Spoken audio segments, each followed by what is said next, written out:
पाकिस्तान ऐसे लोगों के कब्जे में है जिन्हें आप काबिज भी कह सकते हैं, गासिब भी कह सकते हैं, जालिम भी कह सकते हैं, डाकू भी कह सकते हैं, लुटेरा भी कह सकते हैं, राहज़न भी कह सकते हैं, जो चाहो उन्हें कह सकते हो। रिहा करो, रिहा करो। तो देखें, इस वक्त आप बहुत ताकतवर हैं, हमारे हुक्मरान बहुत कमजोर हैं, उनकी जड़ें अवाम में नहीं है। जिसकी जड़ें अवाम में ना हो, वो सिस्टम हो, सियासतदान हो, एस्टेब्लिशमेंट हो, उनकी 2% की भी हैसियत नहीं होती। इस वक्त पाकिस्तान के 90% अवाम इमरान खान साहब के साथ है, अवाम की अक्सरियत काते उनके साथ है। इन्होंने ये समझा था उन्हें हम जेल में डाल देंगे, अवाम से जुदा कर देंगे, लोग उनसे दूर हो जाएंगे, उन्हें भूल जाएंगे। ये इनकी भूल थी। पाकिस्तान के जवानों को, अब सबको सलाम, माओ बहनों, बेटी और बच्चों को सलाम, जिन्होंने आज तक खान जो मजलूम है उसके साथ नहीं छोड़ा, और ये हार गए आपसे। लिहाजा ये आसाब की जंग है, तवज्जो करें मेरी तरफ। ये इरादों की जंग है, जो थक जाएगा वो हार जाएगा। इनकी स्ट्रेटजी ये है कि हमें डराए, खौफजदा करे, हमें परेशान रखे, और इस तरह से हम बाहर न निकल सके। ये स्ट्रेटजी है इनकी कि लोगों को पकड़ के जेल में डालो, गलत FIR काटो, डराओ, उनको खौफजदा करो। अगर हम, और ये खुद डरे हुए ये काम कर रहे हैं, अगर हम सारे के सारे एक दिन के लिए घरों से बाहर निकले, इनकी तमाम रुकावटों को तोड़ डालें, वल्लाह बखुदा ये एक दिन भी पाकिस्तान में नहीं रह सकते। अवाम की ताकत अल्लाह की ताकत होती है। अल्लाह अवाम के जरिए जालिमों के मुकाबले में हमें खड़ा करते हैं और जालिमों से इंतकाम लेता है। लिहाजा सबसे बड़ी ताकत इस जमीन पर अल्लाह के बाद अवाम की ताकत है, और अवाम की ताकत इमरान खान साहब के साथ है। चंद चीजें चाहिए। नंबर 1, मुनज्जम होना। नज्म बहुत अहम है। 50 मुनज्जम आदमी 500 गैर मुनज्जम को शिकस्त दे सकते हैं, जो वेल ऑर्गेनाइज होते हैं, वेल प्लान्ड होते हैं, वेल इक्विप्ड होते हैं।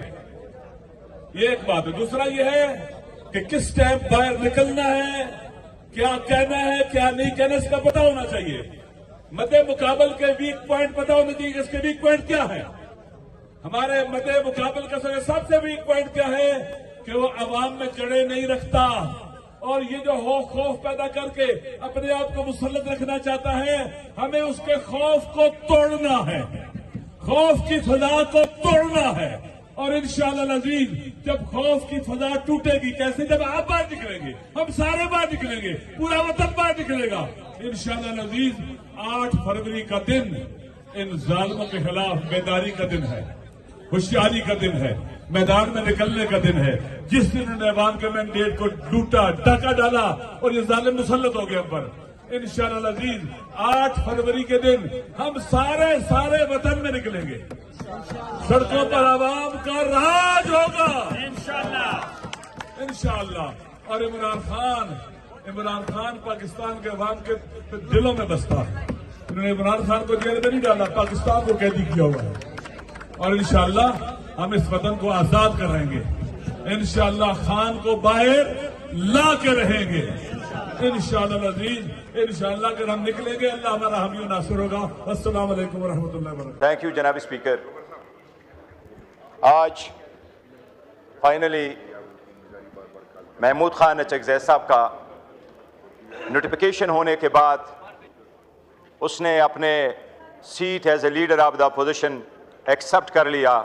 हम पूरे अपोजिशन की तरफ से उनको मुबारकबाद देते हैं। जनाब स्पीकर, जमहूरियत में ईवान के दोनों हिस्सों के अपनी एक अहमियत है। आईन का तकाजा यही है कि ना आईन मुकम्मल है, ना ईवान उस वक्त तक मुकम्मल है जब तक लीडर ऑफ द अपोजिशन ने अपना सीट संभाला ना हो। मैं उम्मीद करता हूं कि इंशाअल्लाह ताला अल्लामा राजा नासिर साहब का सेनेट में भी होगा। आज वो इस गैलरी में बैठे हैं, हम उनको भी सलाम पेश करते हैं। जनाब स्पीकर, महमूद खान अचकज़ई साहब सिर्फ अपने पार्टी के रहबर रहनुमा नहीं है, वो क्वेटा से अपने हलके की सिर्फ एक एमएनए नहीं है, बड़ा हम सब अपोजिशन का एक मुत्तफिका लीडर है। और जब इलेक्शन हुए और इस इलेक्शन में पाकिस्तान के 12 करोड़ रजिस्टर वोटों में से 3 करोड़ वोट मिले, 6 करोड़ वोट पूल हुए, तो उसमें से 3 करोड़ वोट हमें मिले। आज महमूद खान अचकज़ई साहब उनकी नुमाइंदगी कर रहे हैं और खान साहब का आलम बरदार होगा इंशाअल्लाह ताला इस स्ट्रगल में। जनाब स्पीकर, मैं उम्मीद करता हूं कि अचकज़ई साहब के आने के बाद अपोजिशन इस ईवान में और जमहूरियत के लिए एक नए सफर का आगाज करेगा और इंशाअल्लाह ताला ये बेहतरी की तरफ जाएगा। जनाब स्पीकर, हम सबको मानना पड़ेगा, इस वक्त पाकिस्तान के अवाम जब सुबह उठते हैं तो वो तज्जियाकारों का सिर्फ तज्जिया नहीं पढ़ते, लेकिन वो डेली जो इनके मसाइल है उनसे दो चार है। हमें ये अफसोस तो रहेगा कि हमारा एक ईमान से जो ये सीट चीनी गई है उमर अयूब खान साहब का, उन्होंने जो किरदार अदा किया था इस ईमान में, 1.5 साल तक यहाँ रहा था, तो वो अपनी मिसाल आप है। हम उसके किरदार को भी खराज तहसीन पेश करते हैं। जनाब स्पीकर, लोग मायूस होते जा रहे हैं, लोग यही समझ रहे हैं कि डेमोक्रेसी सिंग हो रही है, डेमोक्रेसी कमजोर हो रही है। ईमानों से लोग मायूस हो गए, इक़्तिदार वालों से मायूस हो रहे हैं, सियासतदानों से लोग मायूस हो रहे हैं। जनाब स्पीकर, सबसे बड़ी बात यह है कि आज, और उसकी मायूसी की एक रीजन है, वो पूरे दुनिया को देते हैं, सोशल मीडिया का वक्त है, यूरोप अमेरिका को वो देखते हैं, हर साल एक नई तब्दीली आई हुई होती है। लेकिन हमारे यहाँ आज अवाम, जितनी महंगाई आज है, आज से 5 साल पहले नहीं थी। आज जो दहशतगर्दी और लॉ एंड ऑर्डर सिचुएशन इस मुल्क में आज है, आज से 5 साल पहले। जनाब स्पीकर, जनाब स्पीकर, जनाब स्पीकर, जनाब स्पीकर, ये ईमान जितना डिवाइड आज है कभी पहले नहीं था, ये इस तरह पुट कर लो। और कभी भी दुनिया की तारीख ये गवाह है कि डिवाइडेड हाउस कभी स्ट्रॉन्गर कौम को नहीं बना सकती। अगर हाउस डिवाइड हो तो स्ट्रॉन्ग नेशन नहीं बन सकता।